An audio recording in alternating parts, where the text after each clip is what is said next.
మొత్తం రాష్ట్రం నుంచి కూడా అందిన సమాచారం మేరకు ప్రధానమంత్రిగా మోదీని గెలిపించాలనే ఒక పట్టుదలతో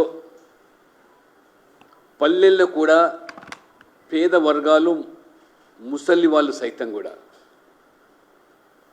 ఏకపక్షంగా పార్టీలన్నిటినీ కాదని మోదీ వైపు మొగ్గు చూపినట్టుగా మాకు స్పష్టమవుతున్నది. పోలింగ్ పర్సంటేజ్ కూడా అది సానుకూల పరిణామంగానే మేము భావిస్తూ ఉన్నాం. మొదటిసారి ఎన్నికలన్నీ కూడా మోదీ పట్ల ప్రో ఇన్కంబెన్సీ ఒక ఓటు నిర్మాణం కావడం, సహజంగా 2 పర్యాయాలు ప్రభుత్వం కొనసాగిన తర్వాత ఏదైనా ప్రభుత్వానికి యాంటీ ఇన్కంబెన్సీ ఉండాలి. కానీ మోదీ గారు చెప్పినవన్నీ కూడా చేశాడని, చేయగలిగినవి మాత్రమే చెప్పి చూపించాడని కాంగ్రెస్ మాదిరిగా ఓట్ల కోసము గ్యారంటీలు ఉచితాల పేరు మీద ప్రలోభపెట్టే వ్యక్తి కాదు. ఈ దేశాన్ని అభివృద్ధిలో తీసుకుపోయగలిగినటువంటి సత్తా ఉన్న నాయకుడిగానే ప్రజలు భావించి వారు ఏకపక్షంగా మోదీ వైపు మొగ్గు చూపారు. మొత్తం దేశవ్యాప్తంగా 4 ఫేజుల్లో జరిగినటువంటి ఎన్నికల్లో బీజేపీ ఎన్డీఏ కూటమి ఖచ్చితంగా 370 సీట్లు బీజేపీ, ఎన్డీఏ 400 సీట్లు సాధించే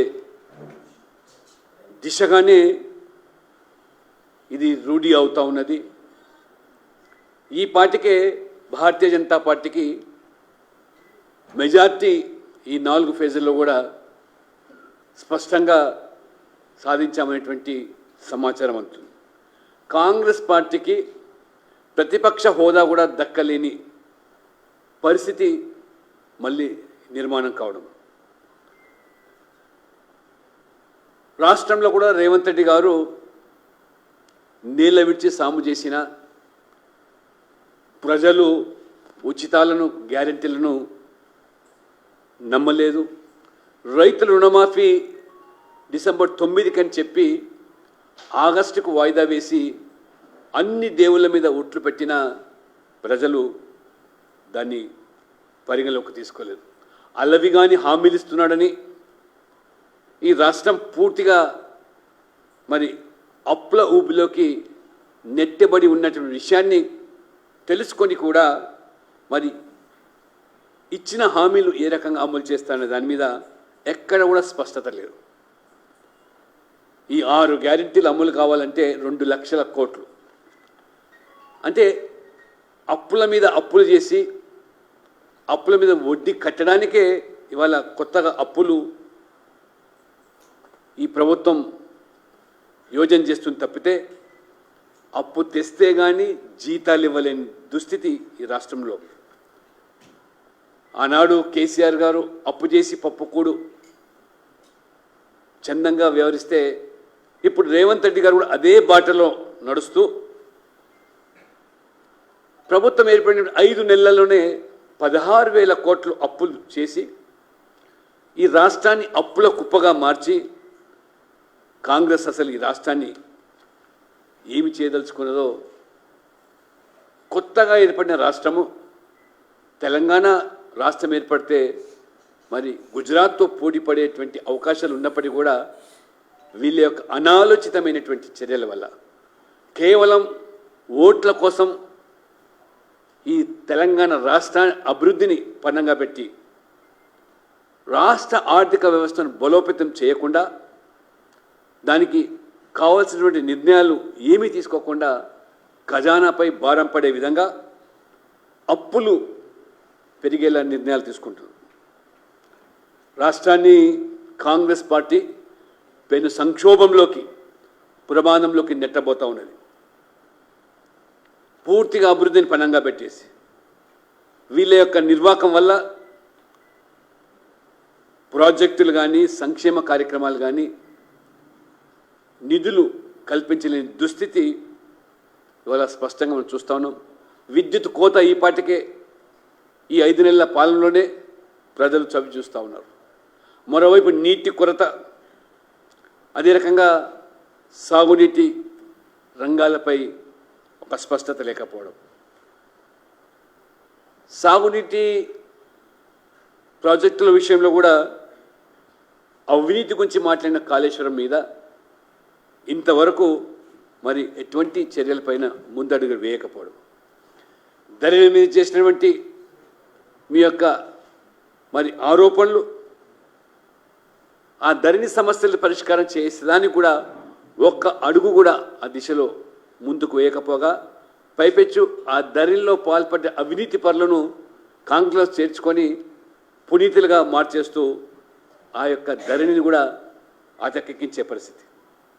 మద్దతు ధర 500 బోనస్సు, మరి ఇవాళ చూసినట్టయితే కొనుగోలు కేంద్రాల వద్ద ధాన్యపు రాసులు పోగుపడుతున్న ఇవాళ కొనుగోలు కూడా ప్రభుత్వం సరిగా చేయలేకపోవడం. ఇక బీఆర్ఎస్ గురించి అది చచ్చిన పాము, ఎంత వారు జాకి బట్టి లేపాలని ఆ యొక్క మరి కారు ప్రయత్నం చేసినా కారు గ్యారేజ్ నుంచి బయటకు వచ్చే పరిస్థితి లేదు. స్క్రాప్లో కూడా ఇవాళ అమ్మే పరిస్థితి కూడా లేకపోతుంది. కాబట్టి వీరు ఎంత డబ్బు ఖర్చు పెట్టినా కుప్పిగింతలేసినా ఒక్క సీటు కూడా గెలిచే పరిస్థితి ఈ రాష్ట్రంలో మరి ప్రస్తుత పరిణామాలు స్పష్టం చేస్తూ ఉన్నాయి. ఎందుకంటే ప్రజలు కూడా 10 ఏళ్ళు మోసపోయినాం ఈ కుటుంబం పట్ల. కేసీఆర్, కేటీఆర్, హరీష్ రావు, కవిత వారి నిర్వాహకం వల్ల రాష్ట్రం అధోగతి పాలైందని, అందుకనే వారు మరి ఈ యొక్క ఎన్నికల్లో కనీసమైనటువంటి ఒక్క సీటు కూడా గెలవకుండా డిపాజిట్లు దక్కించుకోవడమే గగనంగా మారిన పరిస్థితి. అందుకనే భవిష్యత్తు తెలంగాణలో చాలా స్పష్టత. రాజకీయంగా బీజేపీ ఒక శక్తివంతమైన పార్టీగా 2 పార్టీలకు ధీటుగా ఇవాళ ఎదుగుతున్నది కాబట్టి, 2 పార్టీలను మించి ఇవాళ పార్లమెంట్ సభ్యులు గెలవబోతున్నారు కాబట్టి ఈ 2 పార్టీలకు కుట్రపూరిత చర్యలు భవిష్యత్తులో బీఆర్ఎస్ కాంగ్రెస్లో విలీనం కావడం ఖాయమైంది. తెలంగాణ ఏర్పడినప్పుడే కేసీఆర్ కుటుంబం అంతా కూడా పోయి సోనియా గాంధీని ఏకరంగా మోకరిల్లలో కుటుంబ సభ్యులంతా కూడా ఆనాడే కాంగ్రెస్లో విలీనం చేస్తామని చెప్పినటువంటి మరి కేసీఆర్ గారు మాట మార్చి అధికార దాహంతో మరి విడిగా పోయిన విషయం ఈ తెలంగాణ ప్రజలు మర్చిపోరు. అందుకనే భారతీయ జనతా పార్టీ ఎదుగుదలను చూడలేక సహించలేక కాంగ్రెస్ పార్టీ టీఆర్ఎస్ 2 కూడా మరి నిలవరించేటువంటి ప్రయత్నాలు ఈ ఎన్నికలు చేసినప్పుడు కూడా పరోక్షంగా ఒకరికొకరు సహకారం అందించుకొని బీజేపీ అడ్డుకునే ప్రయత్నం చేసిన ప్రజలు వాటిని ఖాతరు చేయకుండా వాటిని తొలగించి మోదీ మోదీ మోదీ ఈరోజు ఓటింగ్ సర్లే స్పష్టం చేశారు. కాబట్టి ఈ బీఆర్ఎస్ కూడా నాయకులు తమ అక్రమ సంపాదనని కాపాడుకోవడానికి ఈ అవినీతి పరుల మరి కూటమిలో చేరడమో కాంగ్రెస్లో విలీనం కావడమో ఖాయం. ఇవాళ మనం చూస్తూ ఉన్నాం. ఇవాళ కేజ్రీవాల్ కానీ శిబు సోరెన్ కానివ్వండి, లేదా అవినీతికి పాల్పడ్డ నాయకులు ఏ రకంగా జైల్లో మొక్కుతున్నారో, అందుకనే జైల్లో ఉన్నటువంటి ఈ నాయకుల కూటమే అది ఇండి కూటమి. కాబట్టి ఒకరికొకరు రక్షణ కవచంలా మరి మోదీ గారి యొక్క నల్లధనాన్ని, అక్రమ సంపాదనను లేదా ఈ యొక్క కుంభకోణాలను అడ్డుకునేటువంటి మోదీని ఏ రకంగా ఎదుర్కోవాలంటే అవినీతి పరులు ఏకం కావాలనేటువంటి ఏకైక లక్ష్యంతో వీరు ఒక కూటమిగా ఏర్పడ్డారు. ఆ కూటమిలో ఖచ్చితంగా బీఆర్ఎస్ చేయడం లేదా కాంగ్రెస్లో విలీనం కావడం ఖాయమని, అందుకనే మరి ప్రజలు తెలంగాణలో కూడా ఆగస్టులో ఈ రైతు రుణమాఫీ పేరు మీద దేవుళ్ళ మీద ఒట్లు పెట్టి అది కనుక రేవంత్ రెడ్డి దాన్ని అమలు చేయకపోయినట్టయితే ఆగస్టు సంక్షోభం కూడా తప్పదనే విషయాన్ని ఇవాళ ప్రజలు చర్చించుకుంటున్నారు.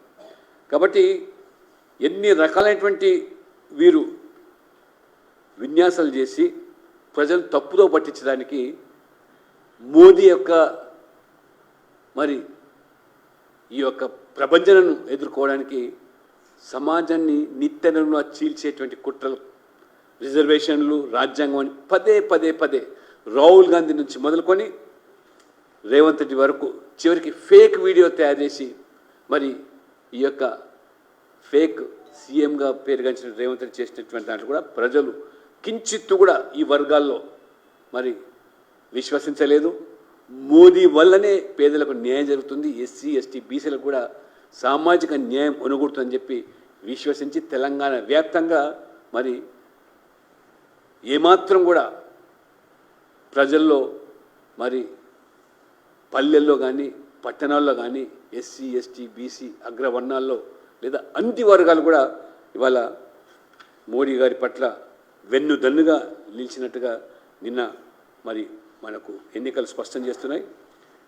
వారు ఒక ఆదివాసీ మహిళను అడ్డుకోవడానికి రాష్ట్రపతి కాకుండా చేసినటువంటి కుట్రలు కాంగ్రెస్ ఆనాడు బీఆర్ఎస్ కూడా ఏ రకంగా ఆ రోజు యశ్వంత్ సిన్హాను బరిలో తీస్తే కూడా మరి మోదీ గారు బీజేపీ కలిసి గెలిపించుకున్న విషయాన్ని, అదే రకంగా ఉపరాష్ట్రపతి ఎన్నికల్లో కూడా మరి కాంగ్రెస్ అభ్యర్థి మార్గరెట్ అల్వా కూడా కేసీఆర్ గారు బాహాటంగా మద్దతు తెలిపారు.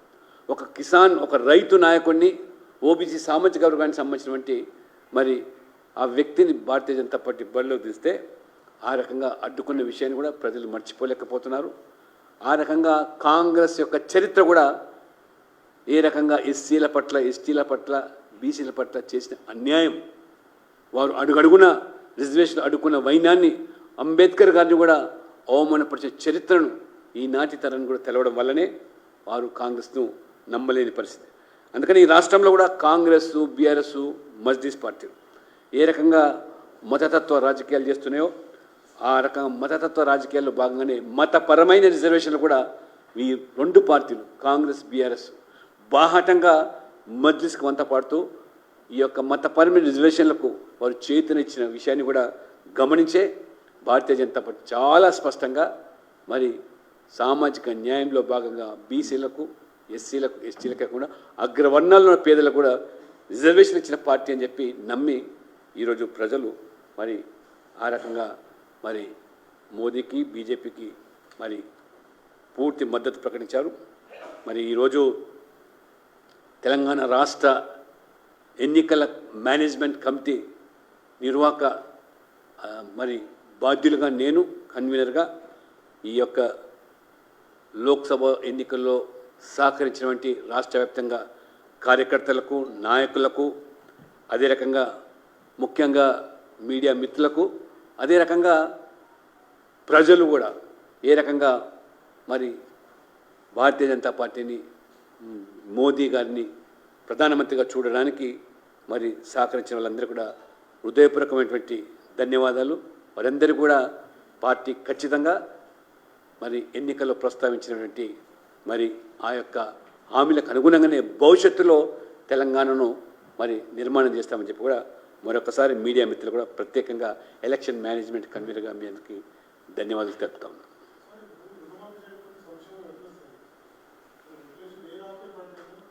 అని దేవుళ్ళ మీద ఒట్లు పెట్టి అన్ని జిల్లాల్లో ఏ జిల్లాల్లో ఆ జిల్లాకి వెళ్ళి ఆ దేవుడి మీద ఒట్టు పెట్టి నేను ఖచ్చితంగా రుణమాఫీ చేస్తా అని చెప్పి 2 లక్షల రూపాయలు చేయకపోతే ఇవాళ ప్రజలే కాదు కాంగ్రెస్ పార్టీలో ఉన్న నాయకులు కూడా తిరగబడతారు. ఎందుకంటే వాళ్ళ ముఖం ఇంకా చెల్లదు, రాజకీయంగా తిరగలేని పరిస్థితి. ఈ పార్టీకే కరెంటు కోతలు, ఈ నీటి ఎద్దడి ప్రారంభమైంది. కేవలం మహిళలకు బస్సులో ఉచిత ప్రయాణం అన్నాడు కానీ ఇప్పుడు ఆ ఊబిలోకి, నష్టాల ఊబిలోకి నెట్టబడుతున్న ఆర్టీసీని కూడా ఆదుకోలేని పరిస్థితి. అదనపు బస్సులు కానీ 350 కోట్ల భారం కానీ ఈ ప్రభుత్వం మోయకుండా ఏ రకంగా వీరు పరిపాలన కొనసాగు, జీతాలు ఇవ్వలేని పరిస్థితి ఉంటే మరి సంకీర్ణం కాకపోతే ఏమొస్తుండే?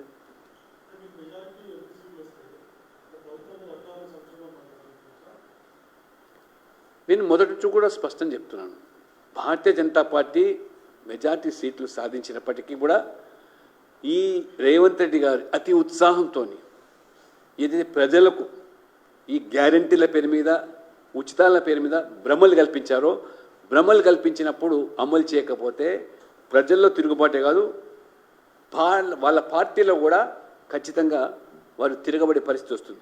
కానీ భారతీయ జనతా పార్టీ భవిష్యత్తు బీజేపీది తెలంగాణలో ఎందుకు అంటున్నానంటే, ఎప్పుడు ఎన్నికలు వచ్చినా ప్రజలు ఇప్పుడు బీజేపీ వైపు చూస్తున్నారు. ఎందుకంటే దేశం మొత్తం మీద కూడా కాంగ్రెస్ తుడిచిపెట్టుకపోతుంది. ఈ కూటమి నాయకుల పట్ల, అవినీతి పరుల పట్ల మొత్తం విశ్వాసాలు సడలింది. మోదీ గారు మాత్రమే ఓట్ల కోసం కాకుండా దేశం కోసం, అభివృద్ధి కోసం వారు ఆ రకంగా వారు క్రెడిబిలిటీ రోజు రోజు పెరుగుతుంది. చెప్పింది మాత్రం చేయగలుగుతాడు. ఓట్ల కోసం దిగజారేటువంటి వ్యక్తి కాదు. ఈ దేశాన్ని ప్రపంచంలో ముందుకు తీసుకుపోయే వ్యక్తి అని భావిస్తున్నారు. కాబట్టి తెలంగాణ కూడా ప్రజలు ఆ నమ్మకానికి వచ్చారు. కాబట్టి ఎప్పుడు ఎన్నికలు జరిగినా రాష్ట్రాన్ని కూడా బీజేపీల చేతిలో పెట్టడానికి ప్రజలు సిద్ధంగా ఉన్నారు.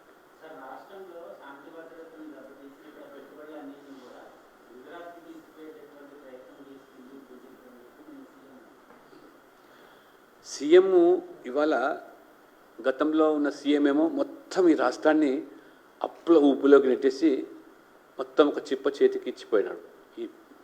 ఆయనే చెప్తున్నాడు నాకు చిప్ప చేతికి. ఇప్పుడు ఈయన ఏం చేస్తున్నాడు? ఆ చిప్ప చేతి పట్టుకుని తిరుగుతున్నాడు. మొన్న 16,000 కోట్లు కేంద్రం ఇవ్వకపోతే ఈ 5 నెలల పాలన కూడా ఇవాళ గగనమైపోయేది. కాబట్టి ఇవాళ నీవు ఇక్కడ పరిపాలన సజావుగా నడిపి ఒక విశ్వాసం ఇవాళ రియల్ ఎస్టేట్ భూమి ఎందుకు తగ్గింది? ఇవాళ దానికి బీజేపీకి మోదీ కారణం ఎట్లా? మొత్తం ఎక్కడికక్కడ ఇవాళ రియల్ ఎస్టేట్ అంతా కూడా కుప్పకూలిపోయింది. ఇన్వెస్టర్స్ ఎవరు కూడా ముందుకు వచ్చే పరిస్థితి లేకుండా పోతుంది. అంటే నీ మీద విశ్వసనీయత లేకపోవడం వల్ల ఇవాళ బేసిక్ కమ్యూనిటీస్, వాటరు, కరెంటు అందుబాటులో లేని పరిస్థితిలో ఏ పరిశ్రమ వస్తుంది? వ్యవసాయం ఇవాళ పూర్తిగా ఏ రకంగా కరెంటు కోతల వల్ల రైతులు పడే ఇబ్బందులు ఈ 5 నెలల్లో చవి చూశారు. మీరే అనేక సందర్భాలు చూశారు. కరెంటు ముఖ్యమంత్రి సభలో కరెంటు పోయింది.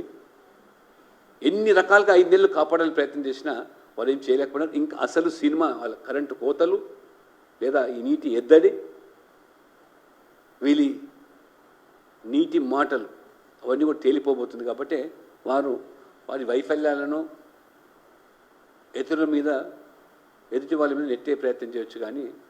కానీ ప్రజలకు వాస్తవాలు తెలుసు, అర్థం చేసుకున్నారు. కాబట్టి ఇంత జరిగినా ఇవాళ ప్రజలు చూడు ఒకవైపు ఏకపక్షంగా తెలంగాణలో ఎక్కడ చూసినా ఇవాళ కొన్ని మారుమూల పల్లెల్లో బీజేపీ శాఖ లేని ప్రాంతాల్లో కూడా మోదీకి ఓటేసాం, మోదీకి వేస్తున్నాం అని చెప్తున్నాం.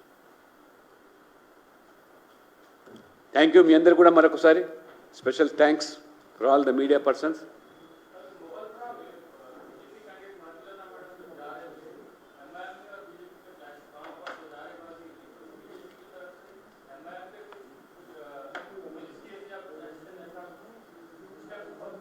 नहीं, जो भी हुआ चुनाव आज क्या है, आज प्रजातंत्र के अंदर ये लोगों का जीत है.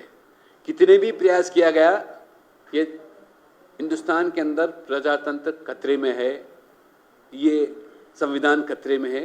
जो राहुल गांधी देश में नहीं विदेशी में जाके भी प्रचार करे, मगर लोग सब तोड़कर आगे आए, वोट हासिल कर मतदान किए, वही जीते, लोगों का जीते, प्रजातंत्र का जीत है. ठीक है.